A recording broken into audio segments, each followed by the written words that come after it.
Doctor గారు general గాని ఇప్పుడు చూస్తే ఏదైనా ఒక బోన్ విరిగిపోయింది అంటే యాక్సిడెంట్స్ కావచ్చు, కింద పడితే ఈజీగా బోన్స్ విరిగిపోతున్న పరిస్థితి మనం ఇప్పుడు ఎక్కువగా చూస్తున్నామేమో అనిపిస్తుంది. బోన్స్ పెలుసు బారిపోవడము అనేది ఎక్కువగా ఈ మధ్య కాలంలో కోవిడ్ తర్వాత కనిపిస్తుందని అంటున్నారు. వాస్తవమేనా అది? ఆహ్, చెప్పాలంటే మేము చదువుకుని ఒక 35 సంవత్సరాలు, 40 సంవత్సరాల క్రితం మేము పీజీలుగా ఉన్నప్పుడు మేజర్ యాక్సిడెంట్ అయింది అంటే ఒక కాలో, ఒక చెయ్యో విరగడం అలా ఉండేది.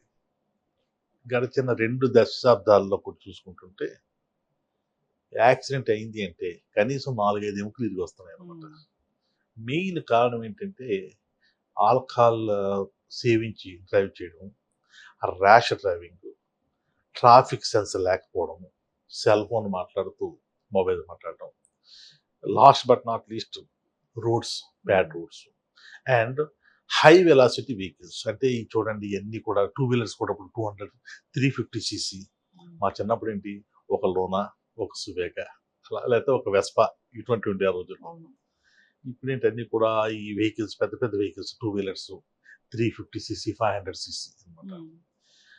అవి ఏంటంటే యువత అనేది జోష్‌లో ఉంటారు. హ్మ్. నేను వాళ్ళతో పనిచేస్తే ఆ ఏజ్ అటువంటిది. హై లెవెల్స్ ఆఫ్ అడ్రినలిన్ అనమాట. ఆ చిన్నప్పుడు మేము కూడా అలాగే హ్మ్. స్పీడ్‌గా వెళ్తే బాగుంటుందని చెప్పి ఉండేది. బట్ మేము డే టు డే ఈ యాక్సిడెంట్ చూస్తాం కాబట్టి మేము కొంచెం స్లో అవుతాం అనమాట. వాళ్ళకి అది తెలీదు. యాక్సిడెంట్ అయ్యే వరకు కూడా హ్మ్. చాలా మందికి పిల్లలకు తెలీదు. ఓహ్! యాక్సిడెంట్ అయితే ఇంత దారుణంగా ఉంటుందా పరిస్థితి అని చెప్పేసేసి. ఈ కారణాలతో పాటు మెడికల్ కారణాలు ఉన్నాయి. ఒకటి ఈ మధ్య కాలంలో వచ్చే డెర్మటాలజీ ప్రాబ్లమ్స్ కానివ్వండి, ఎలర్జీ సంబంధించి గాని, లేదా ఈ ఆస్తమా ఇటువంటి ఆటివల్ల ఏంటంటే దురదృష్టవశాత్తు మన మెడికల్ షాప్స్‌లో ప్రిస్క్రిప్షన్ లేకుండా మందులు అమ్మేస్తా ఉంటారు. హ్మ్. ఈ స్టెరాయిడ్ మందులు. ఇమ్మీడియేట్ యాక్షన్ కావాలి అంటే వజ్రాయుధంలాగా స్టెరాయిడ్ మాత్రలు వాడేస్తా ఉంటారు. ఇప్పుడు కూడా స్టెరాయిడ్స్ డాక్టర్ గారి పర్యవేక్షణలో ఒక పరిమిత కాలంలో వాడాలి. హ్మ్. కాకుండా ఇది పలానా సు చాలా చూస్తాం. ఇంటి పక్క ఎవరికో నొప్పొస్తుంటే కాలు నొప్పొస్తా ఉంటది. కాలు నొప్పి వచ్చిన వెంటనే వాళ్ళేం చేస్తారంటే ఎవరి దగ్గరికి వెళ్తారు. హ్మ్. వాళ్ళు వెళ్తే వాళ్ళు పెయిన్ కిల్లర్‌తో పాటు స్టెరాయిడ్ ఇస్తారు. అవును. బాగా పనిచేస్తుంది. వాళ్ళు ఏదో టైంలో నాకు కూడా మోకాలు నొప్పి వచ్చిందని ఇంటి పక్కల చెప్పారనుకోండి. హ్మ్. ఇగో పలానా డాక్టర్ గారు ఇచ్చారు వాడండి అంటారనమాట. ఈ మాత్రలు చీటి పట్టుకెళ్ళి ఆ షాపులో అడగగానే వాడిస్తాను. హ్మ్. తగ్గిపోతుంది కదా! ఇనీషియల్‌గా బాగానే ఉంటుంది. కానీ ఏం చేస్తుంటే ఆ నొప్పి వచ్చినప్పుడల్లా కూడా నొప్పి ఫ్రీక్వెన్సీ పెరుగుతా ఉంటుంది. హ్మ్. ఫ్రీక్వెన్సీ పెరిగే కొద్దీ కూడా మాత్రలు తీసుకోవడం యొక్క హ్మ్. ఈ నంబర్ ఆఫ్ టాబ్లెట్స్ కూడా పెరుగుతా ఉంటాయి. హ్మ్. ఎప్పుడైతే పరిమితి లేకుండా ఈ టాబ్లెట్స్ టైంలో తీసుకుంటామో ఎముకలు గుల్లబారిపోతాయి. హ్మ్. అంటే మీకేమవుతుందంటే మామూలుగా ఎముక గట్టిగా ఉంటుంది. చాలా గట్టిగా ఉంటుంది ఎముక. అటువంటిది ఎప్పుడైతే స్టెరాయిడ్స్ తీసుకున్నామో అది గుల్లబారిపోయి మనకి ఎగ్ షెల్ అంటాం గదా! ఈ పెంకు కోడిగుడ్డు హ్మ్. పెంకు లేకపోతే మనం వేయించిన పాపడ్ ఏ విధంగా హ్మ్. పిడుసుబారిపోతుందో అలా ఉంటాం. గట్టిగా నొక్కితే పిడిసిపోతుంది. హ్మ్.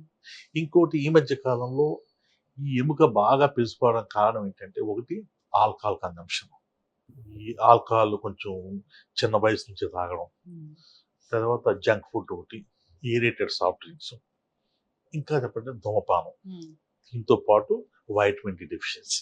హ్మ్. Vitamin D deficiency. హ్మ్. ఇంతే కాకుండా ఇంకా మనకు తెలియక సైలెంట్‌గా డ్యామేజ్ చేసేది ఏంటంటే అన్‌వాంటెడ్ హిస్టెరెక్టమీస్. హ్మ్. చాలా మందికి ఈ స్త్రీలలో బ్లీడింగ్ ఎక్కువ అనగానే వాళ్ళకో భయం. హ్మ్. ఏదో క్యాన్సర్ అని చెప్పేసేసి. చాలా మంది వాలంటీర్‌గా వెళ్ళిపోయి డాక్టర్ గారు నాకు బ్లీడింగ్ చాలా ఎక్కువవుతుంది. క్యాన్సర్ ఏమో భయంగా ఉంది. నాకు ఆపరేషన్ చేయండి అని చెప్పేసేసి.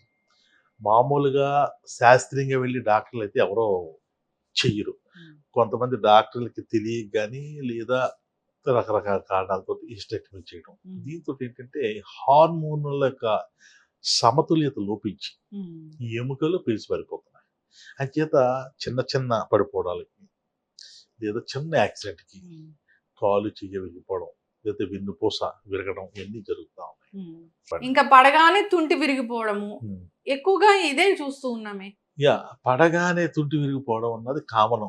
మా హ్మ్. చిన్నప్పటి నుంచి కూడా చూస్తున్నాం. ఆ! ఎంచేతంటే బాగా వీక్ అయ్యే బోను అదే. ఆ! పడిపోవడంతో ఇప్పుడు కూడా ఈ హ్మ్. కటి వలయం అంటామండి హ్మ్. పెల్విస్. డైరెక్ట్‌గా పడినప్పుడు ఇంపాక్ట్ అవుతుంది. ఈ బోన్‌కి ఇక్కడ మనకేం ప్రొటెక్షన్ ఉండదు. ఉమ్, చాలా తక్కువ ప్రొటెక్షన్ ఉంటుందన్నమాట. అది మజిల్ మాస్ ఉంటుంది. ఎస్పెషల్లీ బాగా లావున్న వాళ్ళలో అంటే బరువు వల్ల విరిగిపోద్ది. ఉమ్, బాగా సన్నంగా ఉన్న వాళ్ళలో ఏమాత్రం అక్కడ కొవ్వు లేకుండా, ఉమ్, కుషన్ లేకుండా పడిపోవడం విరిగిపోతా ఉమ్, ఉంటుంది. మీరన్నది ఏవేస్తార్ నెక్రోసిస్. ఉమ్, పూర్వకాలంలో మేము ఒక 100 మోకాళ్ళ నొప్పులు ఆ కేసులు చూస్తే ఉమ్, ఒక రెండో మూడో ఏవేస్తార్ నెక్రోసిస్ చూసేవాళ్ళం. ఉమ్, అది ఎవరిలో వచ్చేది? ఉమ్, ఆల్కహాల్ తీసుకునే వాళ్ళలో, లేదా స్టెరాయిడ్స్ తీసుకునే వాళ్ళలో, ఉమ్, లేదా చిన్నప్పుడు దెబ్బ తగిలినప్పుడు ఉమ్, దాన్ని అసిరెట్ చేయడం వల్ల కానీ, ఉమ్, చిన్నప్పుడు దెబ్బ తగిలినప్పుడు చేయించిన ఆపరేషన్ ఫెయిల్ అయినప్పుడు కానీ ఏవేస్తార్ నెక్రోసిస్ చూసేవాళ్ళం. ఉమ్, రాను రాను ఏమైంది, కోవిడ్ వచ్చిన తర్వాత మేము 100 కేసులు చూస్తే అందులో ఇప్పుడు 5-6 కేసులు ఉమ్, ఏవేస్తార్ నెక్రోసిస్ అవును. ఉంటుంది.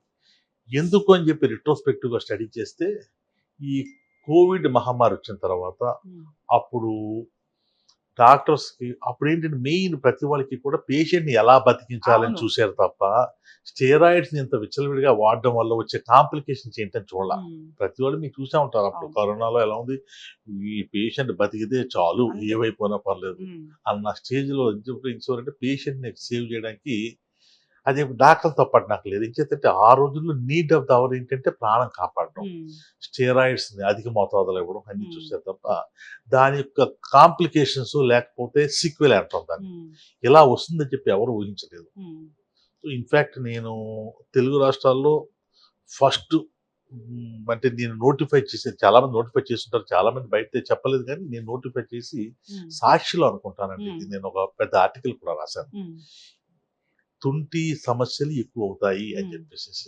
ఒక అన్న 3 నెలలకి అంటే అప్పటికే నేను చూడటం మొదలెట్టాను నేను ఉమ్, కేసులు. ఎందుకంటే కరోనా టైంలో నేను కొంచెం యాక్టివ్‌గా ఈ చేయడం వల్ల ఏంటంటే కొంతమంది పేషెంట్లు దీనివల్ల ఎందుకు వస్తుందని చెప్పి రావడం, దాన్ని టెస్ట్ చేయడం. చూసి హిస్టరీ తీసుకున్న తర్వాత వాళ్ళు స్టెరాయిడ్స్ సాధారణంగా చెప్పాను కదా! ఏవేస్తార్ నెక్రోసిస్ అనేది స్టెరాయిడ్స్ వల్ల వస్తుందని ఉమ్, చెప్పేసేసి. నేను కరోనాతో బాధపడ్డానండి. అంటే ఎంతంటే ఒక 15 రోజులు స్టెరాయిడ్ తీసుకున్నాను. లేకపోతే మందులు ఇచ్చారండి అని చెప్పడం. ఆ చీటీ పట్టడమంటే కొంతమందికి కూడా రికార్డ్ తీసుకునేవాళ్ళు. లేకపోతే ఇంటి దగ్గర వాట్సాప్ తెప్పించి చూపించడం. అందులో స్టెరాయిడ్స్ ఇచ్చినట్టు ఉండేదనమాట. సో, ఈ స్టెరాయిడ్స్ అనేదే ప్రథమ కారణం ఉమ్. ఇప్పుడు అని చెప్పేసేసి. ఈ ఏవేస్తార్ నెక్రోసిస్ కోవిడ్ తర్వాత మాత్రం చాలా ర్యాంపేజ్‌గా ఉందండి మరి అదండి. తగ్గిపోతుందా డాక్టర్ గారు? ఎలా తగ్గుతుందండి అదండి? ఇప్పుడు కూడా స్టెరాయిడ్ వాడినా 1 సంవత్సరంన్నరకి, 2 సంవత్సరాలకి బయటపడుతుంది. ఇప్పుడు నెమ్మదిగా ఒకటి ఒకటి బయటపడుతున్నాయి.